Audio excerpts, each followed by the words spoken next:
وطن کی فکر کر اے نادان. کس کی فکر کر؟ نادان کون ہے وہاں پہ؟ ارے بھول گئے آپ لوگ؟ میرے کو جواب نہیں دیا تو مزہ نہیں آتا. نادان کون ہے؟ اچھا پورے ہوشیار ہے بول کے نادان نہیں بول رہے شاید جواب میں. وطن کی فکر کر اے نادان. کون ہے نادان؟ ابھی بھی نہیں آ رہا جواب.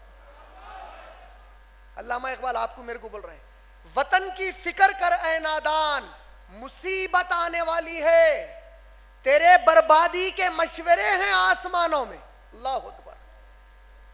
یہ جو حالات ہیں اب اس کو ذہن میں اچھا رکھیے. جو باتیں بتا رہا ہوں سیکھیے، سمجھیے، اور غیر مسلمان اپنے بھائیوں اور بہنوں کو یہ حقائق بتائیے.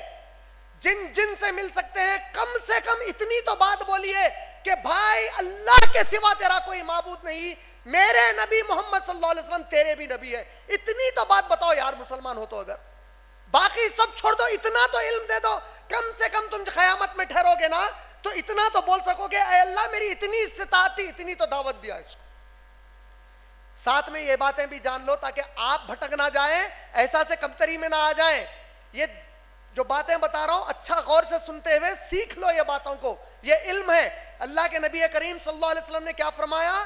تمہارا علم تم کو کبھی بھوکے پیٹ سونے نہیں دے گا. بولے تمہارے علم کی وجہ سے انشاءاللہ کبھی تم بھوکے پیٹ نہیں سوئیں گے.